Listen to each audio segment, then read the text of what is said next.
Hello friends, welcome to Kiruthika's cooking. இன்றைக்கி நம்ம சேனலில் சம்மர் ஸ்பெஷலாக ஐஸ்கிரீம் ரெசிபி தாங்க பார்க்க போகிறோம். ரோல் கட் ஐஸ்கிரீமை வீட்லேயே ஈஸியாக எப்படி செய்கிறதுன்னு பார்க்கலாம்.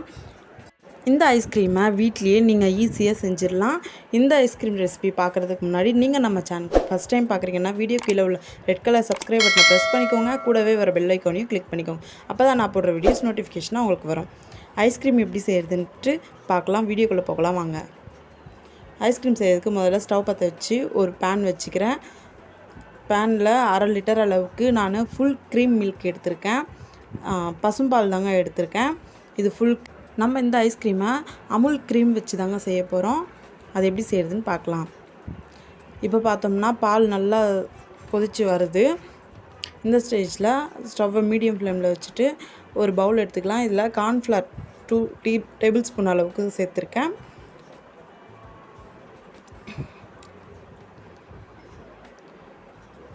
கொஞ்சமாக பால் ஊற்றி இந்த கார்ன்ஃப்ளவரை நல்லா கரைய வச்சுக்கலாம். கார்ன்ஃப்ளவருக்கு பதில் நீங்கள் ஐஸ்கிரீம் மிக்ஸ் பவுடர் இருந்தாலும் நீங்கள் சேர்த்துக்கலாம். அது உங்கள் விருப்பம்தான்.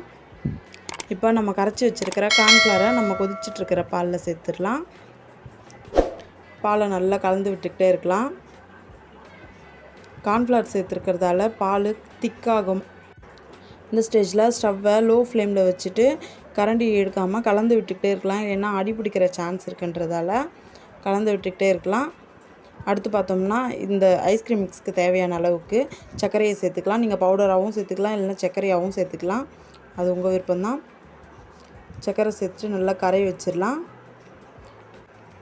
சர்க்கரையை சேர்த்த பிறகு ஸ்டவ்வை லோ ஃப்ளேம்லேயே வச்சு 10 நிமிஷத்துக்கு நல்லா கலந்து விட்டுக்கிட்டே இருந்தால் போதும். இப்போ பார்த்தோம்னா இந்த ஐஸ்கிரீம் மிக்ஸ் சூப்பராக ரெடி ஆகிடுச்சு. இதை ஸ்டவ்லேருந்து இறக்கி ஃபேன் கீழே ஆற வச்சிடலாம். இப்போ இந்த அமுல் க்ரீமை எப்படி ஓப்பன் பண்ணுறதுன்னு காட்டுறேன். இது நிறைய பேருக்கு தெரியாது, அதனால் இது எப்படி ஓப்பன் பண்ணுறதுன்னு காட்டுறேன். இந்த மாதிரி 4 பக்கமும் ரிமூவ் பண்ணிவிட்டு நல்லா ஷேக் பண்ணி விட்டோம்னா க்ரீம் நல்லா வரும். இப்போ இந்த ஐஸ்கிரீம் மிக்ஸை நம்ம ஆற வச்சுருந்தோம் இல்லையா, அதை ஒரு மிக்ஸி ஜாருக்கு ட்ரான்ஸ்ஃபர் பண்ணியிருக்கேன். இதில் 2 டேபிள் ஸ்பூன் அளவுக்கு வெண்ணிலா ஃப்ளேவர் சேர்த்துருக்கேன். உங்களுக்கு எந்த ஃப்ளேவர் தேவையோ அந்த ஃப்ளேவர் எசன்ஸை நீங்கள் சேர்த்துக்கலாம். ஒரே ஒரு டேபிள் ஸ்பூன் அளவுக்கு வெண்ணிலா எசன்ஸ் சேர்த்துருக்கேன். அதோட ஃப்ரெஷ் க்ரீமையும் சேர்த்துருக்கேன். இப்போ மூடியை சேர்த்து நல்லா பிளெண்ட் பண்ணிட்டு வந்துடலாம். இப்போ பார்த்தோம்னா நல்லா பிளெண்ட் ஆகிடுச்சு. நம்மளோட ஐஸ்கிரீம் மிக்ஸ் சூப்பராக ரெடி ஆகிடுச்சு.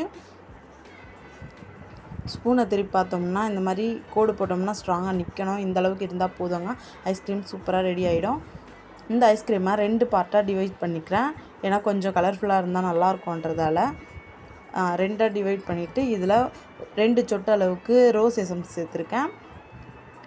இதையும் சேர்த்து ஒரு வாட்டி மூடியை சேர்த்துட்டு நல்லா பிளெண்ட் பண்ணி எடுத்துகிட்டு வந்துடலாம். இப்போ பார்த்தோம்னா நல்லா பிளெண்ட் பண்ணிட்டு வந்துட்டோம்.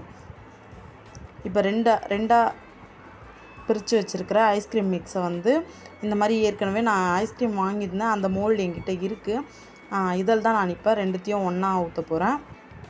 இந்த மாதிரி ஊற்றும் போது நம்ம ரோல் கட் ஐஸ்கிரீம் வெளியே எடுத்து கட் பண்ணும்போது கொஞ்சம் ஒயிட்டாகவும் கொஞ்சம் பிங்க்காகவும் நல்லாயிருக்கும். பார்க்க கலர்ஃபுல்லாக, டேஸ்ட்டும் ரொம்ப சூப்பராக இருக்கும். இதை டீப் ஃப்ரிட்ஜில் ஒரு நாள் ஃபுல்லாக வச்சுருக்கேன். ஒரு நாள் கழித்து டீப் ஃப்ரிட்ஜ்லேருந்து நம்ம ஐஸ்கிரீமை ரிமூவ் பண்ணியாச்சு. இப்போ இது உள்ளே இருக்கிற ஐஸ்கிரீமை நம்ம எடுத்துடலாம். இது எப்படி எடுக்கிறதுன்னு பார்க்கலாம் வாங்க. ஐஸ்கிரீம் நல்லா சூப்பராக ரெடியாகி வந்திருக்கு. கை வச்சாலும் இறங்கலை உள்ள. இப்போ ஒரு நைஃப் இருந்துச்சுன்னா அந்த நைஃபை நடுவில் குத்தி ஐஸ்கிரீம் வெளியே எடுத்துடலாம். ஐஸ்கிரீம் என்ன தான் ஃப்ரீசரில் வச்சுருந்தாலும் நம்ம ரொம்ப சாஃப்டாக இருக்குன்றதால நம்ம ஒரு நைஃப் வச்சு நல்லா உள்ள வரையும் குத்தி எடுத்தோம்னா ரோல் கட் ஐஸ்கிரீம் சூப்பராக ரிமூவ் ஆகிட்டு வந்துடும். இப்போ நம்ம கத்தியை வச்சு அதை பீசஸாக கட் பண்ணி எடுத்துக்கலாம். வீடியோவில் பார்த்தீங்கன்னா உங்களுக்கே நல்லா தெரியும். ஐஸ்கிரீம் சூப்பராக வந்திருக்கு. இந்த ஐஸ்கிரீமை உங்களுக்கு எந்த ஷேப்பில் வேணுமோ, எந்த சைஸில் வேணுமோ அதை நீங்களே சூஸ் பண்ணி கட் பண்ணிக்கலாம். அவ்வளோதாங்க. இது மேலே நம்ம சாப் பண்ணி வச்சுருக்கிற பாதாம் பிஸ்தாவை கார்னிஷ் பண்ணிக்கலாம்.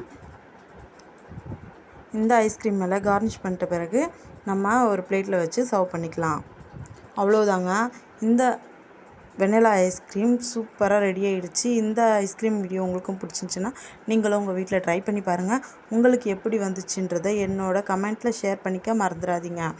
இந்த வீடியோ உங்களுக்கு பிடிச்சிருந்துச்சுன்னா லைக் பண்ணுங்கள், ஷேர் பண்ணுங்கள், கமெண்ட் பண்ணுங்கள். கிருத்திகாஸ் குக்கிங்கை சப்ஸ்கிரைப் பண்ண மறந்துடாதீங்க. தேங்க்யூ.